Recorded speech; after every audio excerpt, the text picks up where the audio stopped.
Hello my dear students, welcome to dream classes. आप सबों का स्वागत है आज के सेशन में। आज बायो का क्लास आज आपका स्टार्ट हो रहा है ना।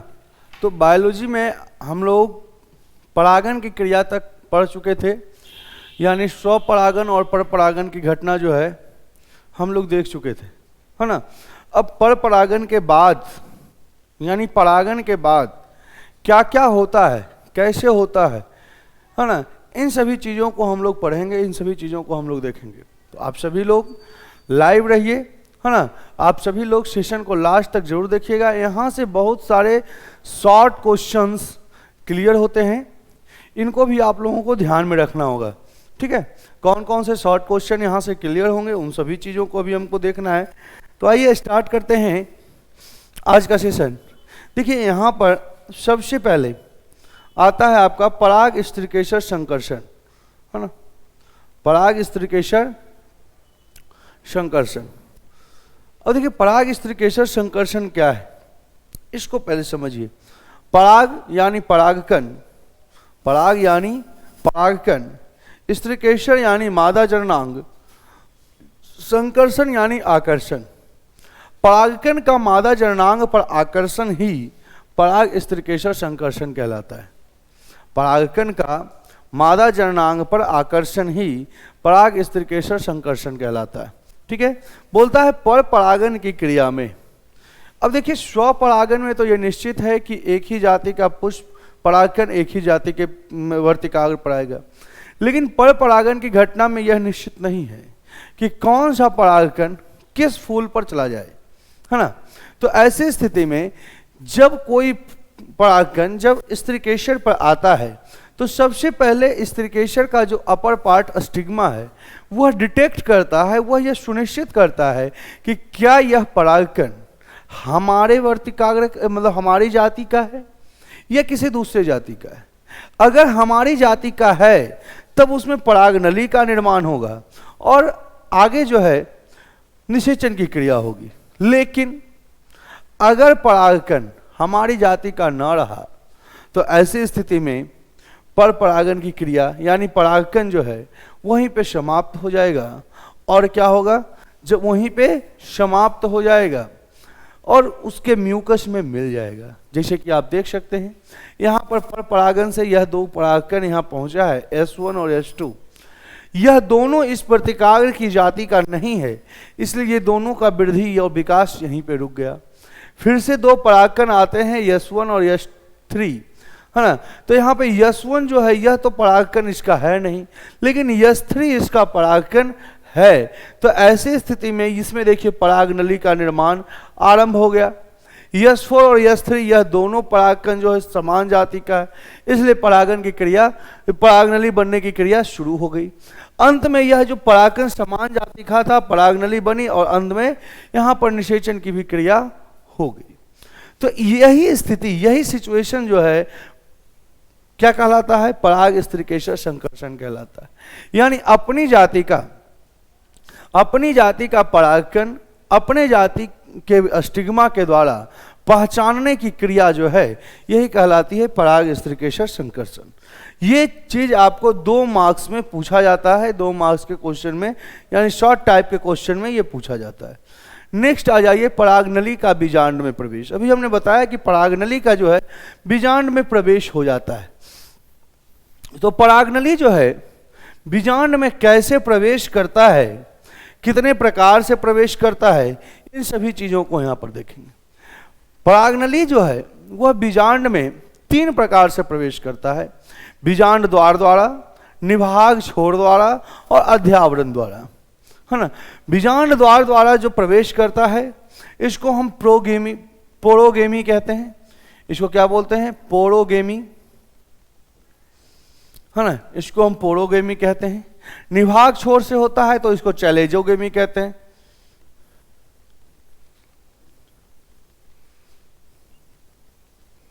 चैलेजोगेमी कहते हैं। और लास्ट जो अध्यावरण वाला है इसको हम मेजोगेमी कहते हैं। इसको हम मेजोगेमी कहते हैं। तो ये 3 टाइप का है। इस तीनों को आपको ध्यान में रखना होगा, इस तीनों को आपको बरकरार, इस तीनों को बारी बारी से जानना होगा। यही तीन। अच्छा, एक चीज और, जो भी हम इंग्लिश वर्ड, इंग्लिश टर्म जो का आता है, बायोलॉजिकल टर्म्स में बहुत सारे इंग्लिश टर्म आते हैं, तो इंग्लिश टर्म को आपको याद रखना बहुत जरूरी है। कारण यह है कि जैसे आप फिजिक्स हो, केमिस्ट्री हो, बायोलॉजी हो, आप साइंस पढ़ रहे हो, तो साइंस में ज़्यादातर क्वेश्चन जो है इंग्लिश टर्म को रख करके पूछा जाता है। आपको बीजांड द्वार द्वारा प्रवेश नहीं लिख करके छोटा सा लिख देगा पोरोगेमी। इतना बड़ा चीज लिखने से अच्छा है कि वो पोरोगेमी लिख दे, है ना। हिंदी में ही ऐसे लिख दे पोरोगेमी, पोरोगेमी ऐसे लिख दे। अब आपको ये समझ में ही नहीं आएगा कि ये पोरोगेमी है क्या। क्यों नहीं समझ में आएगा? जब तक कि आपको ये चीज याद नहीं रहेगा तब तक आप कैसे समझ सकते हैं कि क्या है पोरोगेमी। वैसी स्थिति में आप लोग जो है उस क्वेश्चन का आंसर भी सही से मार करके नहीं आ पाते हो। तो ऐसी स्थिति में आपको यह ध्यान रखना पड़ेगा, आपको यह हमेशा याद रखना पड़ेगा कि कौन क्या है ना। पोरोगेमी क्या है, मेजोगेमी क्या है, तो इस तरह से आपको ये याद रखना पड़ेगा, ठीक है। इसीलिए हम जो है आपको बताते भी जाते हैं। चलिए देखिए, सबसे पहले बीजांड द्वार द्वारा प्रवेश क्या है।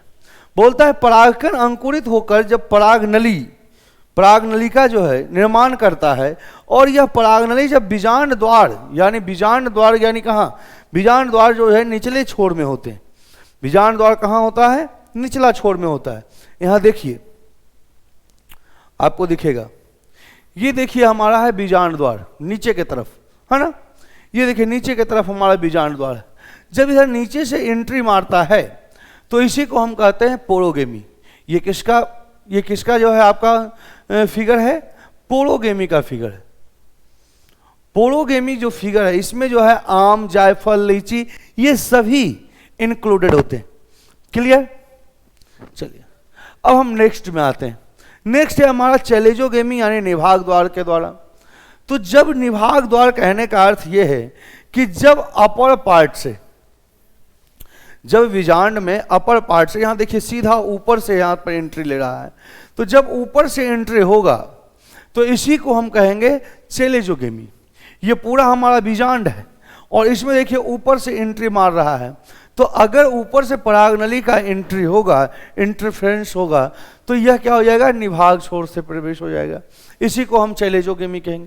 कहने का मतलब ये हो गया कि जब निभाग द्वारा आप लोग जब बीजांड देखते हो तो बीजांड में ऊपर वाला जो पार्ट होता है यह चैलेजा होता है,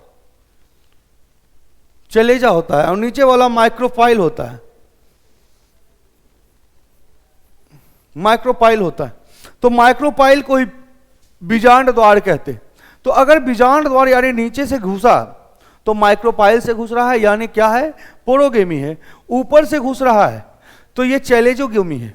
और नीचे और ऊपर के अलावे कहीं तीसरे जगह से एंट्री मार रहा है ना, अगल बगल से यहां से एंट्री मार रहा है, तो यही आपका मेजोगेमी है। कहने का मतलब है कि अब देखिए अध्यावरण जो है, अध्यावरण के द्वारा, मेजोगेमी के द्वारा, देखिए क्या कह रहा है कि जो है इसमें जो है कि ना ऊपर से प्रवेश करेगा और ना ही नीचे से प्रवेश करेगा, किसी भी छोर से यह प्रवेश करना शुरू कर देगा।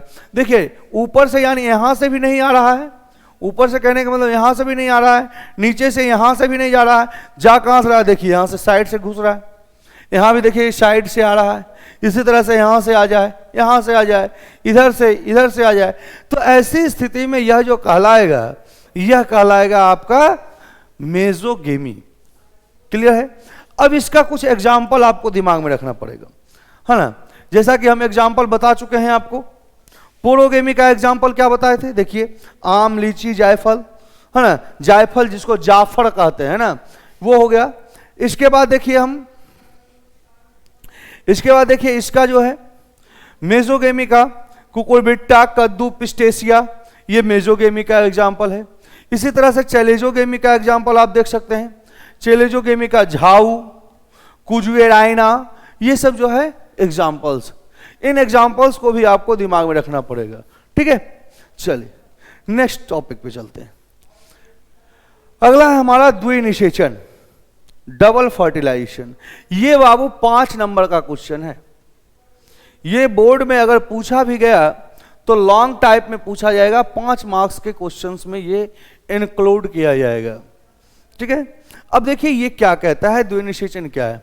बोलता है जब एक ही भ्रूणकोश में 2 बार निषेचन की प्रक्रिया हो तो इसे हम द्विनिषेचन कहते हैं। छोटा सा 1 लाइनर आंसर। अगर 2 मार्क्स में पूछा कि द्विनिषेचन क्या है तो आप कह सकते हो कि एक ही भ्रूणकोश में 2 बार निषेचन होने की क्रिया जो है, 2 बार निषेचन करने की जो क्रिया है, इसको हम द्विनिषेचन कहते हैं। इसका खोज कौन किया था? तो नावासीन नामक वैज्ञानिक ने इसका खोज 1898 ईस्वी में फ्रीटिलेरिया तथा लीलियम में किया था, है ना। ये दोनों फूल हैं, इसमें किया था। अब देखिए होता क्या है, एक भ्रूणकोश में, है ना, एक भ्रूणकोश में एक परागनली के कण आकर, है ना, परागकण आकर अंड कोशिका से जुड़ता है और युग्मनज का निर्माण करता है। यहां पर निषेचन की क्रिया 2 बार हो रही है, यानी 2 परागकण एंट्री मारेंगे, 2 परागकण बीजांड में एंट्री मारेंगे। उसमें से एक परागकण आकर के किससे मिलेगा? अंड कोशिका से मिलेगा, और अंड कोशिका से मिलकर करके क्या बनाएगा? अंड कोशिका से मिलकर के बनाएगा युग्मनज। और दूसरा जो है यह युग्मक, दूसरा जो नर युग्मक है, यह आकर के द्वितीयक केंद्रक के साथ संयुग्मन करेगा और क्या बनाएगा? और बना देगा आपका प्राथमिक भ्रूणपोष। ठीक है, प्राथमिक भ्रूणपोष। द्विनिषेचन की क्रिया में जब परागकण द्वितीय केंद्रक से आकर के मिलता है तो यहां 3 केंद्रक का संयुग्मन होता है, इसलिए हम इसे त्रिसंलयन कहते हैं। आपसे पूछा जाता है कि त्रिसंलयन की क्रिया किस में होती है। चलिए अब यहां पर थोड़ा सा इसको हम ब्रीफ में जानेंगे, थोड़ा सा हम इसको जूम कर लेते हैं ताकि आसानी से आपको थोड़ा सा इसमें विजिबल हो सके। ठीक है,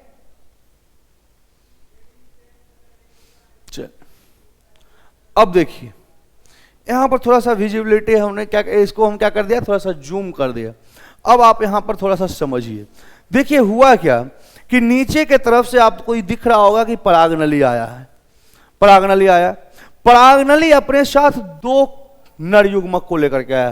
कितने नर युग्मक को लेकर के आया है?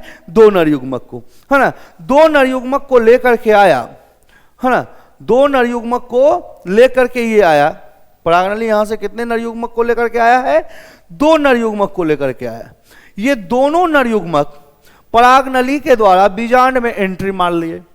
एंट्री मारने के बाद एक मेल गेमिट और एक एग, यह दोनों संयुग्मित होकर के, यह दोनों आपस में मिल करके क्या बनाए? देखिए, है ना, इसने क्या, कौन सा काम किया है? सिनगेमी का काम किया। किस चीज का काम किया है? सिनगेमी का काम किया है। और ये जो है, ये प्रोसेस से किस चीज को बना रहे हैं? जायगोट को बना रहे हैं, है ना, जायगोट को बना रहे हैं, जायगोट को तैयार कर रहे हैं, युग्मनज को तैयार कर रहे हैं।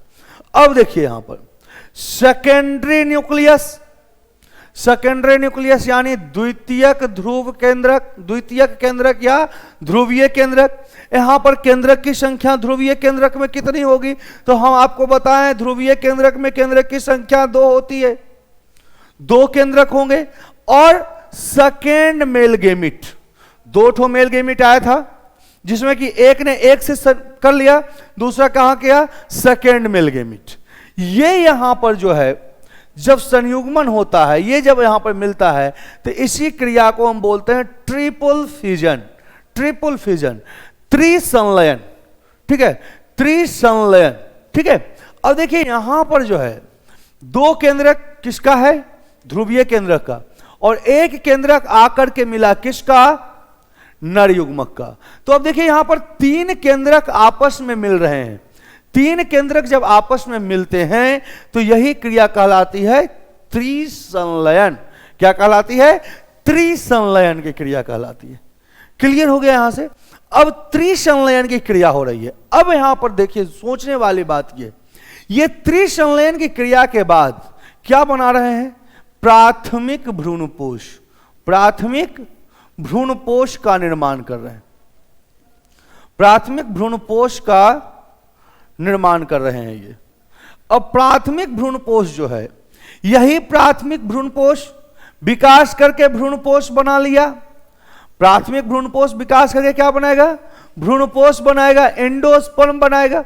अब देखिए, क्योंकि यहां पर यह तीनों केंद्रक अगुणित हैं। अब बोलोगे सर ये अगुणित किस चिड़िया का नाम है? अगुणित उस चिड़िया का नाम है बाबू रे।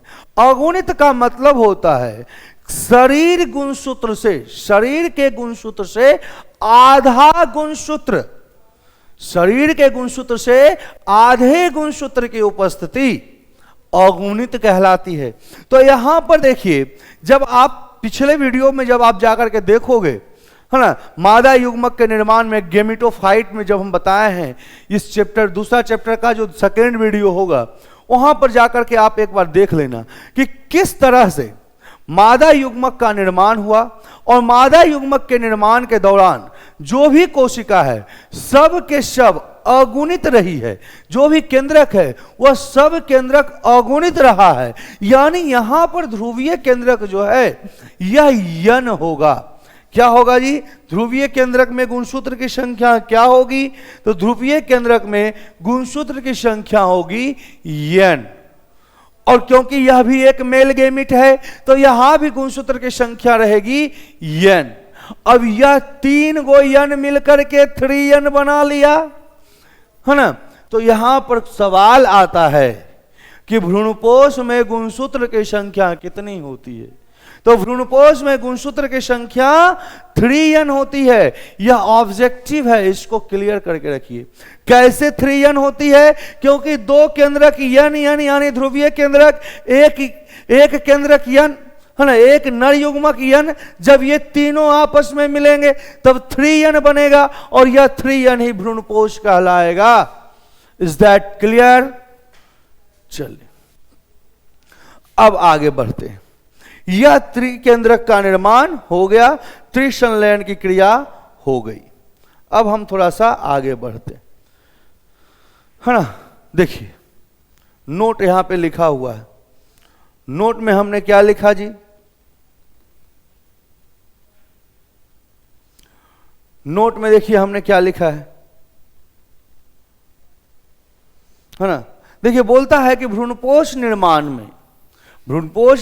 में त्रिसंलयन की क्रिया होती है, इसलिए यहां पर 3 अगुणित केंद्रक का संयुग्मन होता है, इसलिए इसमें गुणसूत्र की संख्या 3n होती है।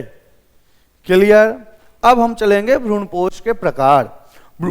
भ्रूणपोष में कितने प्रकार होते हैं? भ्रूणपोष के कितने प्रकार हैं? भ्रूणपोष के यानी भ्रूणपोष का मतलब क्या हो गया? इसके स्थान मतलब कि नाम से ही स्पष्ट हो जाता है। भ्रूणपोष, जहां पर भ्रूण का पोषण होगा, जहां पर एम्ब्रियो जो है न्यूट्रिएशन लेगा, तो उसी को हम कहेंगे भ्रूणपोष, है ना। भ्रूण का जहां पोषण हो उसी स्थान को हम क्या कहते हैं? भ्रूणपोष कहते हैं। भ्रूणपोष मुख्यतः 3 प्रकार के होते हैं। भ्रूणपोष कितने प्रकार के होते हैं बाबू रे? भ्रूणपोष होते हैं 3 प्रकार के। ठीक है, भ्रूणपोष कितने प्रकार के? 3 प्रकार के। केंद्रकीय भ्रूणपोष, कोशिकीय भ्रूणपोष और माध्यमिक भ्रूणपोष। इन तीनों भ्रूणपोषों के बारे में हम लोग देखें। सबसे पहले केंद्रकीय भ्रूणपोष। केंद्रकीय भ्रूणपोष देखिए क्या कहता है। बोलता है कि जिस भ्रूणपोष का निर्माण केंद्रक के विभाजन से होगा, जिस भ्रूणपोष का निर्माण केंद्रक के विभाजन, कोशिका का विभाजन नहीं, केंद्रक का विभाजन। और जब केंद्रक का विभाजन होगा तो कोशिका द्रव का विभाजन नहीं होगा, यानी उस फल में बीच में कोशिका द्रव के रूप में कुछ पानी जमा हुआ मिलेगा। तो आप बताइए हमको कि कौन सा ऐसा फल है जिसके बीच में पानी रहता है? नारियल, ताड़ का जो कोबा आप लोग खाते हो, उस कोबा के अंदर पानी रहता है। तो ये जो दो फल है इसके बीच में पानी पाया जाता है और यह जो है केंद्रकीय भ्रूणपोष है। इसका निर्माण केंद्रक के विभाजन से होता है ना। केंद्रकीय भ्रूणपोष में कोशिका द्रव का विभाजन नहीं होता है, इसलिए वह कोशिका द्रव उसके बीच में जमा रहते हैं और इस कोशिका द्रव का नाम क्या है? सिंस्टियम। इस कोशिका द्रव को क्या कहते हैं? सिंसिटियम के नाम से जानते हैं। आगे है हमारा कोशिकीय भ्रूणपोष। कोशिकीय भ्रूणपोष कहता है कि जब कोशिका विभाजन से जब भ्रूणपोष का निर्माण होगा तो हम कहेंगे क्या? कोशिकीय भ्रूणपोष, सेलुलर एंडोस्पर्म। क्लियर? अब देखिए तीसरा है माध्यमिक भ्रूणपोष। माध्यमिक भ्रूणपोष को हम हेलोवियल भ्रूणपोष भी कहते हैं। क्यों कहते हैं इसका रीजन देखिए थोड़ा सा। माध्यमिक भ्रूणपोष में कहता है कि जैसे ही जायगोट बनेगा, जैसे ही भ्रूणपोष की कोशिका आएगी तो भ्रूणपोष केंद्रक विभाजित होकर के, प्राथमिक भ्रूणपोष बना, वह भ्रूणपोष का जो केंद्रक है वह विभाजित होकर के दो भाग में बट जाता है, दो कोशिका का निर्माण करता है, एक बड़ी कोशिका और एक छोटी कोशिका। जो बड़ी कोशिका है वह ऊपर की ओर चली जाती है। बड़ी कोशिका कहां चली जाती है? ऊपर की ओर, बीजांड द्वार की ओर चली जाती है, और है ना, बड़ी कोशिका बीजांड द्वार की ओर चली जाती है और विकास करके भ्रूणपोष का निर्माण करती है। एक बड़ी कोशिका बनती है, एक छोटी कोशिका बनती है। बड़ी कोशिका बीजांड द्वार की ओर और छोटी कोशिका निभाग की ओर चली जाएगी और बड़ी कोशिका ही विकास करके क्या बनाएगी? भ्रूणपोष बनाएगी। इस प्रकार के भ्रूणपोष एक बीजपत्री पादप में पाए जाते हैं। कैसे पादप में?